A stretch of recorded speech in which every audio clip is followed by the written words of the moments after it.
Thank you. This may be the most important speech I've ever made. I want to provide an update on our ongoing efforts to expose the tremendous voter fraud and irregularities which took place during the ridiculously long November 3rd elections. We used to have what was called Election Day. Now we have election days, weeks and months, and lots of bad things happened during this ridiculous period of time, especially when you have to prove almost nothing to exercise our greatest privilege, the right to vote. As president, I have no higher duty than to defend the laws and the Constitution of the United States. That is why I am determined to protect our election system, which is now under coordinated assault and siege. For months leading up to the presidential election, we were warned that we should not declare a premature victory. We were told repeatedly that it would take weeks, if not months, to determine the winner, to count the absentee ballots, and to verify the results. My opponent was told to stay away from the election. Don't campaign. We don't need you. We've got it. This election is done. In fact, they were acting like they already knew what the outcome was going to be. They had it covered, and perhaps they did, very sadly for our country. It was all very, very strange. Within days after the election, we witnessed an orchestrated effort to anoint a winner, even while many key states were still being counted. The constitutional process must be allowed to continue. We are going to defend the honesty of the vote by ensuring that every legal ballot is counted and that no illegal ballot is counted. This is not just about honoring the votes of 74 million Americans who voted for me. It's about ensuring that Americans can have faith in this election and in all future elections. Today, I will detail some of the shocking irregularities, abuses, and fraud that have been revealed in recent weeks. But before laying out just a small portion of the evidence we have uncovered, and we have so much evidence, I want to explain the corrupt mail-in balloting scheme that Democrats systematically put into place that allowed voting to be altered, especially in swing states, which they had to win. They just didn't know that it was going to be that tough because we were leading in every swing state by so much, far greater than they ever thought possible. While it has long been understood that the Democrat political machine engages in voter fraud from Detroit to Philadelphia to Milwaukee, Atlanta, so many other places. What changed this year was the Democrat Party's relentless push to print and mail out tens of millions of ballots sent to unknown recipients with virtually no safeguards of any kind. This allowed fraud and abuse to occur on a scale never seen before. Using the pandemic as a pretext, Democrat politicians and judges drastically changed election procedures just months and in some cases weeks before the election on the 3rd of November. Very rarely were legislatures involved, and constitutionally they had to be involved. But very, very rarely, and you'll see that as we continue to file our suits, it's constitutionally absolutely incorrect what took place, even from a legal standpoint. Many states, such as Nevada and California, sent millions of live ballots to every person on their voter rolls, whether those individuals had requested ballots or not, whether they were dead or alive. They got ballots. Other states, such as Minnesota, Michigan, and Wisconsin, instituted universal absentee balloting right in the middle of an election year, sending absentee ballot request forms to all voters on all rolls. It didn't matter who they were. This colossal expansion of mail-in voting opened the floodgates to massive fraud. It's a widely known fact that the voting rolls are packed with people who are not lawfully eligible to vote, including those who are deceased, have moved out of their state and even are non-citizens of our country. Beyond this, the records are riddled with errors, wrong addresses, duplicate entries, and many other issues. This is not disputed. It has never been disputed. Dozens of counties in the key swing states have more registered voters on the rolls than they have voting-age citizens, including 67 counties in Michigan. All of this is evidence. In Wisconsin, the state's Board of Elections could not confirm the residency of more than 100,000 people, but repeatedly refused to remove those names from its voter rolls before the election. They knew why, nobody else did. I knew why. They're illegal voters. It is a travesty that in the year 2020, we do not have any means of verifying the eligibility of those who cast ballots in an election, and such an important election it is, or determining who they are, whether they live in the state, or whether they are even American citizens. We have no idea. We have in all swing states major infractions or outright fraud, which is far more in numbers or votes than we need to overturn the results of a state. In other words, in Wisconsin, as an example, where we were way up on election night, they ultimately had us miraculously losing by 20,000 votes. And I can show you right here that Wisconsin, we're leading by a lot. And then at 3:42 in the morning, there was this. It was a massive dump of votes. Mostly Biden, almost all Biden. And to this day, everyone's trying to figure out, where did it come from? But I went from leading by a lot to losing by a little. And that's right here. That's at 3:42 in the morning. That's Wisconsin. A terrible thing. Terrible, terrible thing. But we will have far more, many times more, than the 20,000 votes needed to overturn the state. If we are right about the fraud, Joe Biden can't be president. We're talking about hundreds of thousands of votes. We're talking about numbers like nobody has ever seen before. Just as an example, in certain states, we'll be down by, let's say, 7,000 votes. But we'll find later on 20,000, 50,000, 100,000, 200,000 discrepancies or fraudulent votes. And that includes votes that went through when they were not allowed to be seen by Republican poll watchers because the poll watchers were locked out of the building. Or people that innocently came to vote on November 3rd who were all excited about their vote. They were happy. They were proud to be citizens of the United States of America. And they went up and they said, I'd like to vote. And they were told that they can't vote. I'm sorry, they were told. I'm sorry. You've already voted by mail-in ballot. Congratulations. We received a ballot, so you can no longer vote. They didn't know what to do. They had no one to complain to. Most just left and said, that's strange.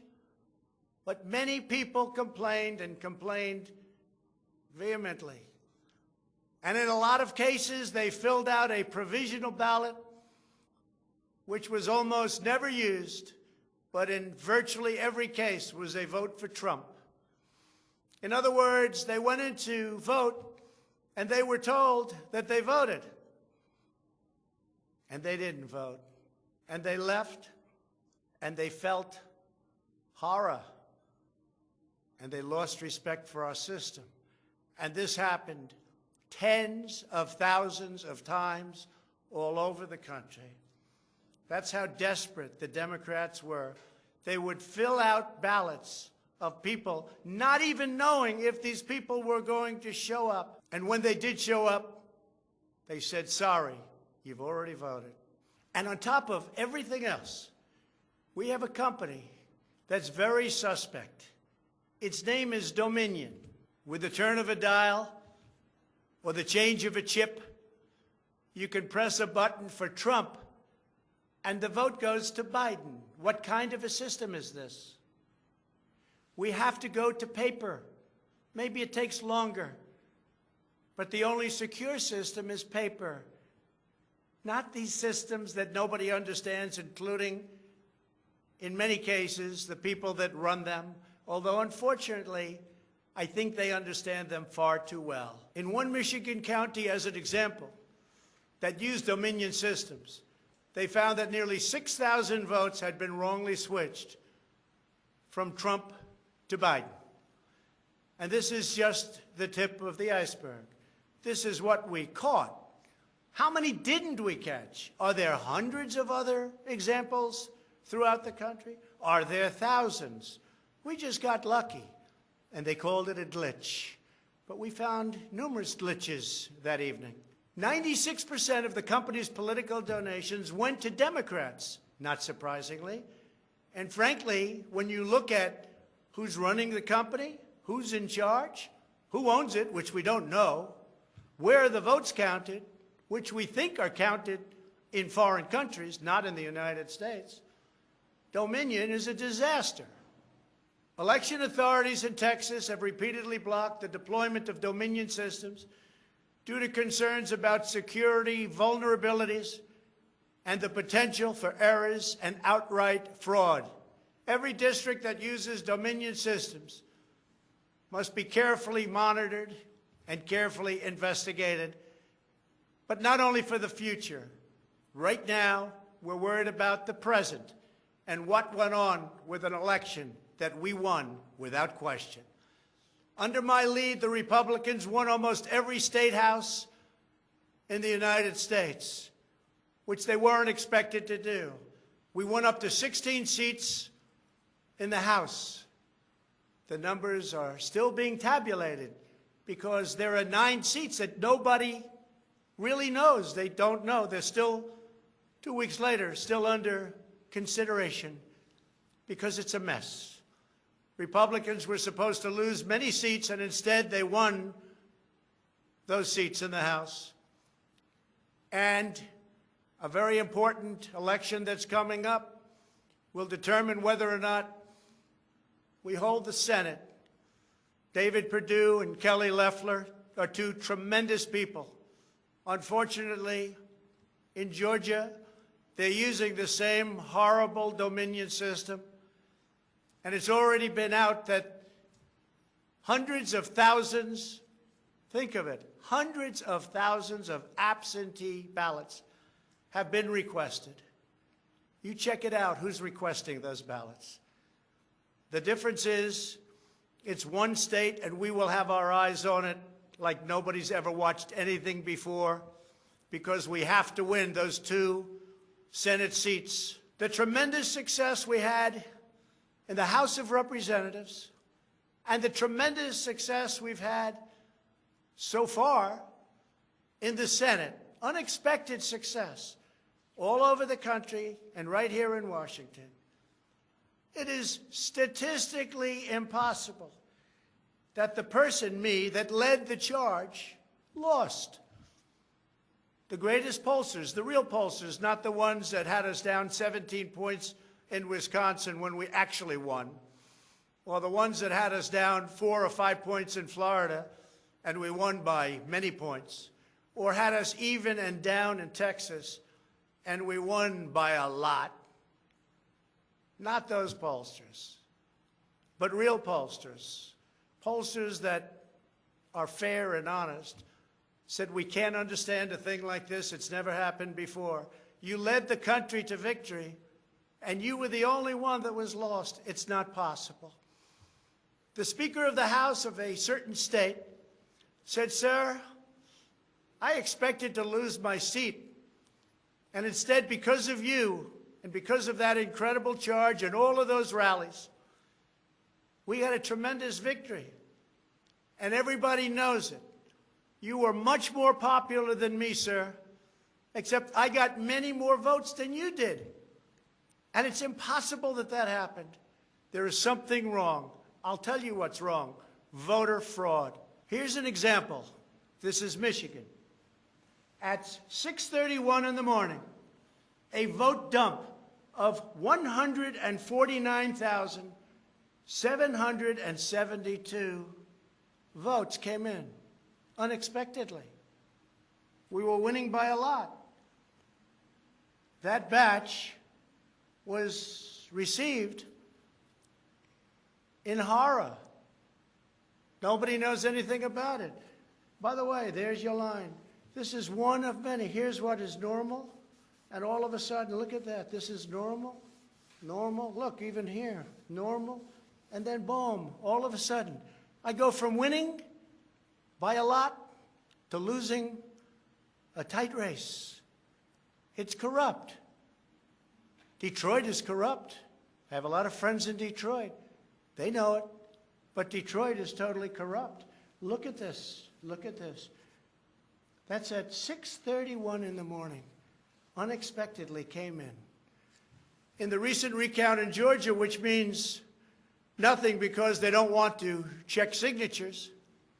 And if you're not going to check signatures in Georgia, it doesn't work. But we have a Secretary of State and a governor who made it very difficult to check signatures.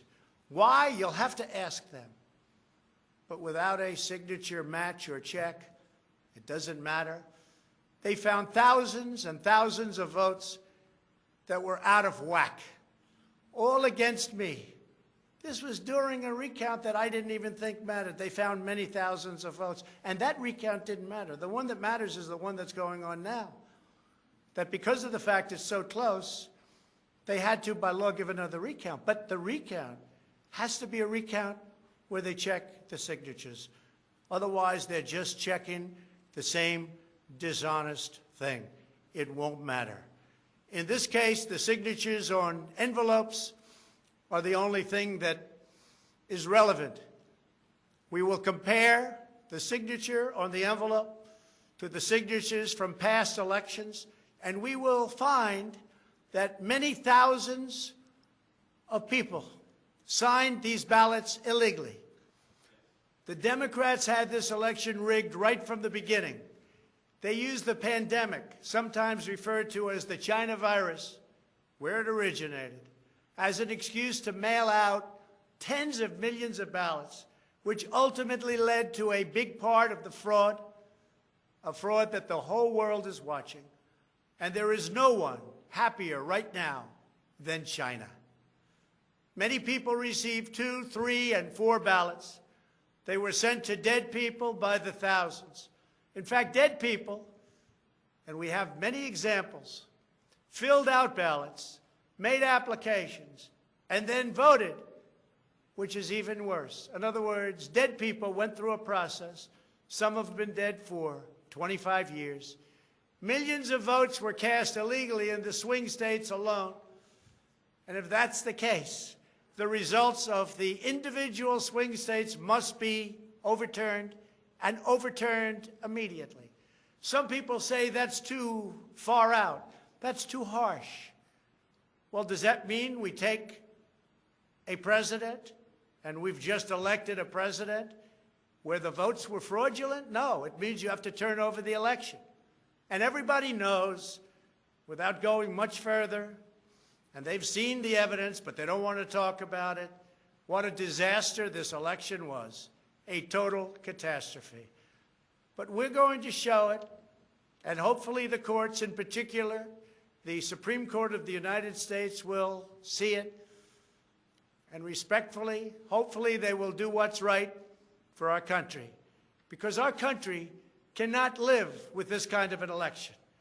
We could say, let's go on to the next one. But no, we have to look also at our past. We can't let this happen. Maybe you'll have a revote, but I don't think that's appropriate. When those votes are corrupt, when they're irregular, when they get caught, They're terminated, and I very easily win. In all states, I very easily win these swing states, just like I won them at 10 o'clock in the evening of the election.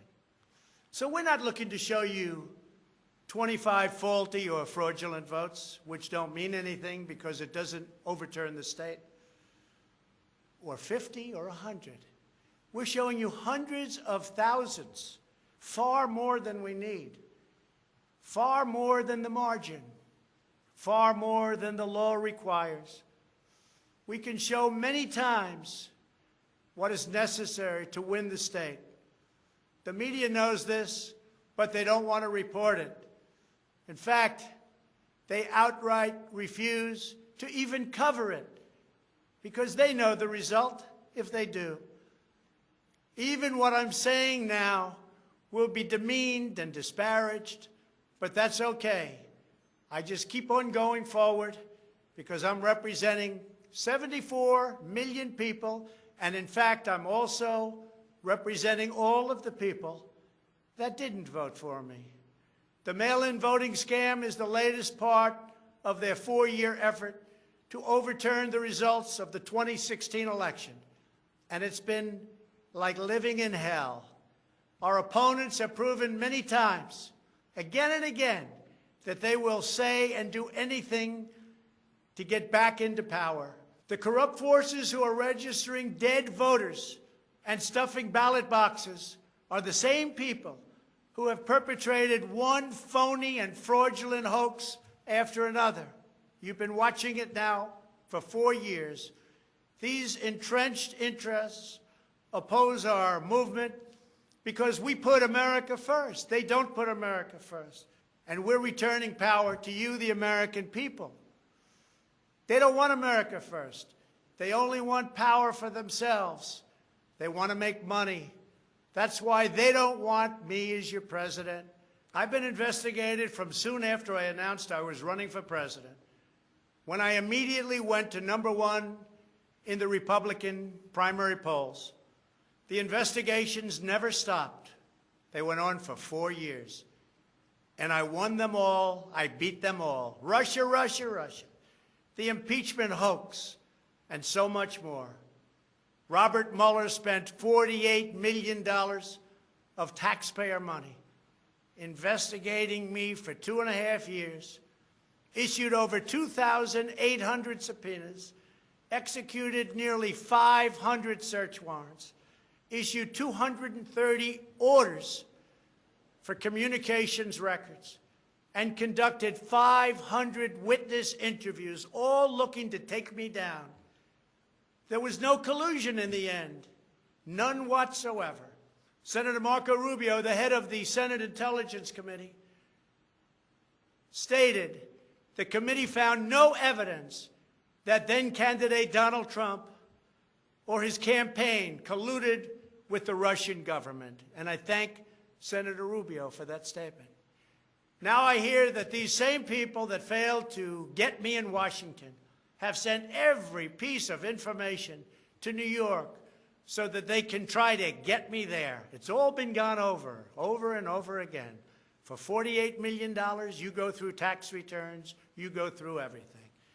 The New York Attorney General, who recently ran for office, campaigned without knowing me, stating, "We will join with law enforcement and other attorneys general across this nation in removing this president from office." I never met her. It's important that everybody understand, she said, that the days of Donald Trump are coming to an end.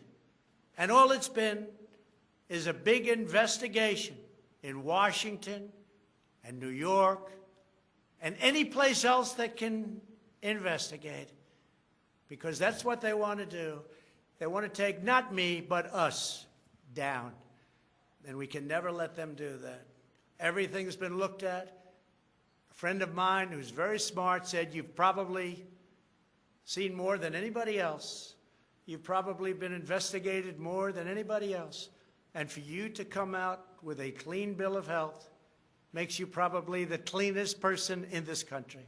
Some people in this administration, but fortunately not all, have been beaten down and disparaged. They just disappeared. Nobody knows what happened to them. Why aren't they active? Why aren't they involved? There's so much to be involved in.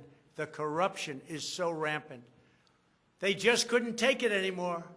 They were threatened by Democrats with impeachment, and horrible things were said about them, and they're good people. Even recently, the head of the GSA was hounded and harassed, as she reported, like she has never been before. What can I say? We caught Comey cold. We caught McCabe cold. We caught them all. We're still waiting for a report from a man named Durham, who I have never spoken to and I have never met. They can go after me before the election as much as they want. But unfortunately, Mr. Durham didn't want to go after these people or have anything to do with going after them before the election. So who knows if he is ever going to even do a report. But if you look at the lies and the leaks and the illegal acts and behavior done by so many people in their desire to hurt the President of the United States, something should happen. The hardest thing I have to do is explain why nothing is happening with all of these people that got caught spying on my campaign. It's never happened before, and it should never happen again to a president of the United States. All you have to do is watch the hearings and see for yourself. The evidence is overwhelming. The fraud that we've collected in recent weeks is overwhelming, having to do with our election. Everyone is saying, wow, the evidence is overwhelming when they get to see it. But really, it's too late to change the course of an election. It's too late to change the outcome. In fact, there is still plenty of time to certify the correct winner of the election. And that's what we're fighting to do. But no matter when it happens, when they see fraud, when they see false votes, and when those votes number far more than is necessary, you can't let another person steal that election from you. All over the country, people are together in holding up signs, "Stop the Steal." To understand how we will challenge this fraud, it is important to know the problems with mail-in balloting. Pennsylvania, Michigan, Nevada, Georgia, Arizona, and most other states allowed anyone to get an absentee ballot and cast their vote without showing any ID. The voting took place entirely on the honor system. No identification of any kind was required. Most Americans would also be shocked to learn that no state in the country verifies United States citizenship as a condition for voting in federal elections. This is a national disgrace. No other advanced country conducts elections this way.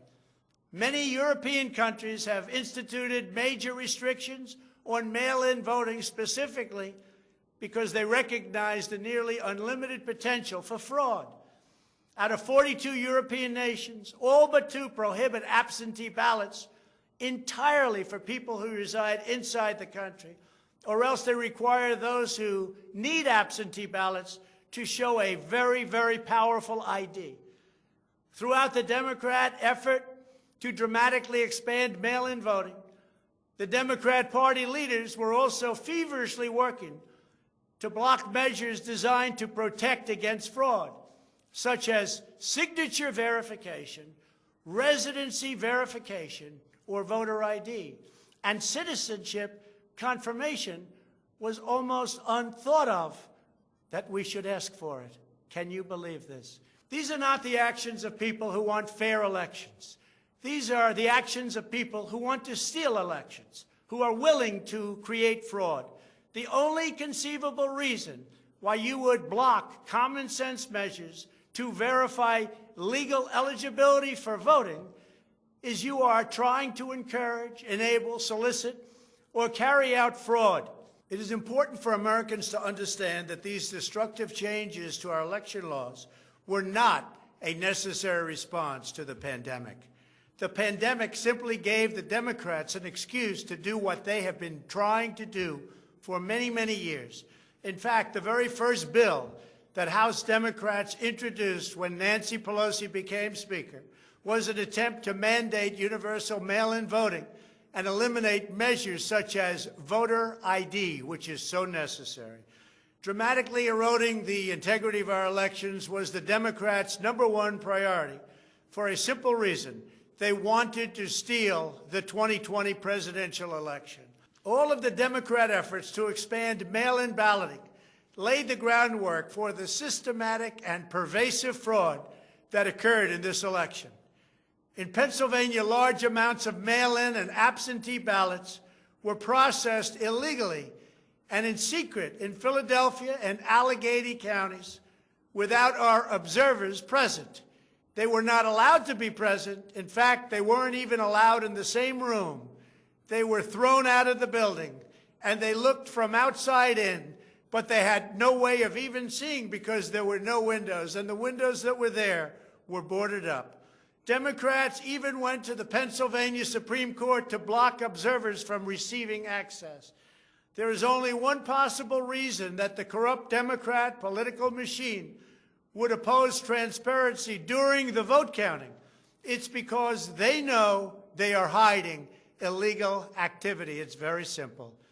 This is an egregious, inexcusable, and irreversible harm that stains the entire election. Yet this unprecedented practice of excluding our observers, our vote watchers, as some people call them, occurred in Democrat-run cities and key states all across the nation.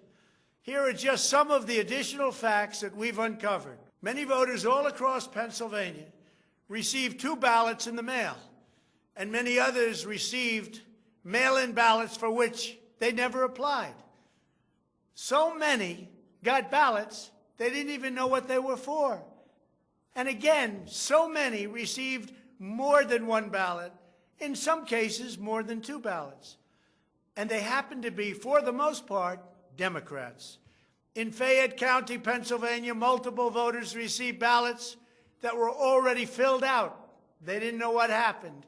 In Montgomery County, Pennsylvania, a poll watcher overheard unregistered voters being told to return later to try to vote under a different name. Tens of thousands of voters across Pennsylvania were treated differently based on whether they were Republicans or Democrats. Voters who submitted flawed ballots in some Democrat precincts were notified and asked to fix their ballots, while Republican precincts, and in particular Republican voters, were not so notified, which plainly violates the Equal Protection Clause of the United States Constitution. If you are a Democrat, we're going to fix up your ballot, make sure it's perfect. If you are a Republican, don't even talk about it. In Michigan, a career employee of the city of Detroit witnessed city workers coaching voters to vote straight Democrat while accompanying them to watch who they were voting for, violating the law and the sanctity of the secret ballot. You can't do that. The same worker says she was instructed not to ask for any ID and not to attempt to validate any signatures. She was also told to illegally backdate ballots, many, many ballots, received after the deadline.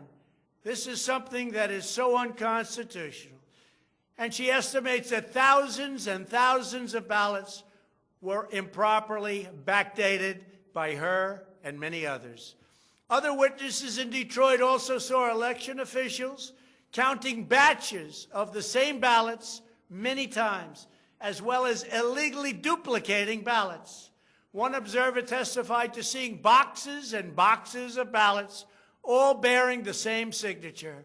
Another observer in Detroit gave sworn testimony that he saw countless invalid ballots that did not belong to properly registered voters, and then witnessed election workers in Wayne County entering fake birth dates into the system in order to illegally count them. Witnesses have signed sworn affidavits. In other words, you go to jail if you lie. testifying that after election officials announced the last absentee votes had been received, a batch of tens of thousands of ballots arrived, many without envelopes, all voting for Democrats. In Wisconsin, a record number of voters were categorized as indefinitely confined, a status reserved for severely disabled individuals, also for the elderly, that allow them to vote without showing ID. Last year, approximately 70,000 people claimed this status statewide. This year, the number miraculously was nearly 250,000 voters after election officials in Milwaukee and Dane counties, a couple of the most corrupt political places in our country, urged citizens to improperly register under this status. And register they did in levels that don't exist. In Wisconsin, there are approximately 70,000 absentee ballots that do not have matching ballot applications as required by law. In Georgia, 9 observers have testified to seeing countless irregular ballots without the creases or typical markings indicating that the ballots did not arrive in envelopes as required. A poll watcher in Fulton County estimated that approximately 98% of the large number of unusually pristine ballots that she witnessed were for Biden, a highly unusual number. In addition, thousands of uncounted ballots were discovered in Floyd, Fayette, and Walton counties weeks after the election, and these ballots were mostly from Trump voters. They weren't counted. They were from Trump voters. In Detroit, everybody saw the tremendous conflict and the horrible way that the 2 Republican canvassers were treated, so horribly, because they wouldn't vote when they saw that 71% of the precincts didn't balance. And also, there were more votes than there were voters. Think of that. You had more votes than you had voters. That's an easy one to figure. And it's by the thousands. In Arizona, in-person voters whose ballots produced error messages from tabulation machines were told to press a button that resulted in their votes not being counted. Also in Arizona, the Attorney General announced that mail-in ballots had been stolen from mailboxes and hidden under a rock. In Clark County, Nevada, where most of the state's voters reside, the standards for matching a signature using the signature verification machine were intentionally lowered to allow large numbers of ballots to be counted that otherwise would never have passed muster. This machine was set at the lowest level. According to one report, in order to test the process, 9 voters in Clark County cast ballots with intentionally incorrect signatures, and 8 of the 9 ballots were accepted and counted. They said you could sign your name as Santa Claus, and it would be accepted. Last week, the Clark County Commission threw out the results of a local election after the registrar reported finding, quote, discrepancies that we can't explain. Also in Nevada, some voters were entered into a raffle for more than a dozen gift cards worth as much as $250 if they could prove they had voted. This took place on Indian reservations. One of the most significant indications of widespread fraud is the extraordinarily low rejection rates for mail-in ballots in many key states. These are the states that I had to win. In swing state after swing state, the number of ballots rejected has been dramatically lower than what would have been expected based on prior experience. That means years and years of voting. In Georgia, just 0.2%, that's substantially less than 1%, of mail-in ballots have been rejected. In other words, almost none have been rejected. They took everything. Nothing was rejected practically, compared to 6.4% in 2016, and there are those that think that 6.4 was a low number. So think of it. Almost none were rejected. And the previous election, 6.4% were rejected. We have seen similar declines in Pennsylvania, Nevada, and Michigan. Ballots weren't rejected, especially if they happen to be in Democrat areas. These irregularities are inexplicable unless there is a deliberate effort to accept ineligible ballots or fraudulent ballots. In Pennsylvania, the Secretary of State and the state Supreme Court, in essence, abolished signature verification requirements just weeks prior to the election in violation of state law. You're not allowed to do that. It has to be approved by the legislature. A judge can't do it. A state can't do it. An official can't do it. The only one that can do it is the legislature. The reason for this is clear. They were not verifying signatures because they know the ballots have not been filled out by the voters in whose names they were cast. In other words, people filled them out that had nothing to do with the names on the ballot. A simple recount of the ballots under these circumstances only compounds the fraud. The only way to determine whether there was an honest vote is to conduct a full review of the envelopes in the relevant states. You will find that many of them, tens of thousands, have fraudulent signatures. A full forensic audit is required to ensure that only legal ballots from lawfully registered voters that were properly cast are included in the final count. This election is about great voter fraud, fraud that has never been seen like this before. It's about poll watchers who were not allowed to watch. So illegal. It's about ballots that poured in, and nobody but a few knew where they came from, but they were counted, and they weren't for me.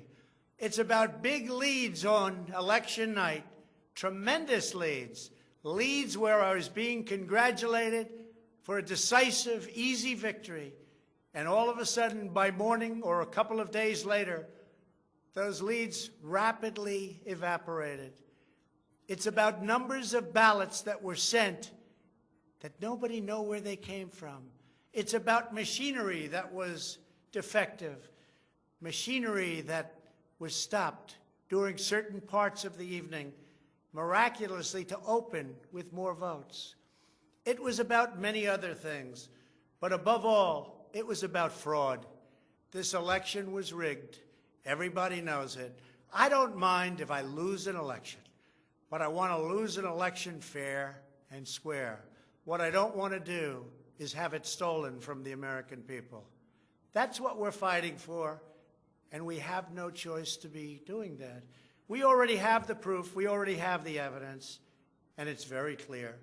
Many people in the media and even judges so far have refused to accept it. They know it's true. They know it's there. They know who won the election, but they refuse to say, you're right. Our country needs somebody to say you're right. Ultimately, I am prepared to accept any accurate election result, and I hope that Joe Biden is as well. But we already have the proof. We already have tens of thousands of ballots more than we need to overturn all of these states that we're talking about. This is an election for the highest office in the greatest country in the history of the world. Every reasonable American should be able to agree, based on what we have already documented, that we need a systematic analysis of the mail-in ballots to review the envelopes. It's about the signature. And if they're on the envelopes, we can only review the envelopes, and that will tell us everything. This is the absolute minimum we should expect. This is not just about my campaign, although it has a lot to do with who's going to be your next president. This is about restoring faith and confidence in American elections. This is about our democracy and the sacred rights that generations of Americans have fought, bled, and died to secure. Nothing is more urgent or more important. The only ballots that should count in this election are those cast by eligible voters who are citizens of our country, residents of the states in which they voted, and who cast their ballots in a lawful manner before the legal deadline. Moreover, we must never again have an election in which there is not a reliable and transparent system to verify the eligibility, identity, and residency of every single person who casts a ballot, a very, very cherished ballot. Many very smart people have congratulated me on all we've done. The biggest tax cuts in history, regulation cuts, the biggest in history. We rebuilt our military. We took care of our vets like never before. Space Force, and so much more.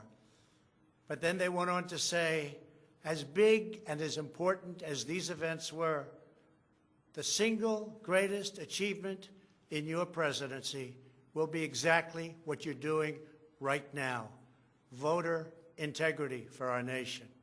It's more important than any of the things that we discussed. If we don't root out the fraud, the tremendous and horrible fraud that's taken place in our 2020 election, we don't have a country anymore. So with the resolve and support of the American people, we will restore honesty and integrity to our elections, and we will restore trust in our system of government. Thank you, God bless you, and God bless America.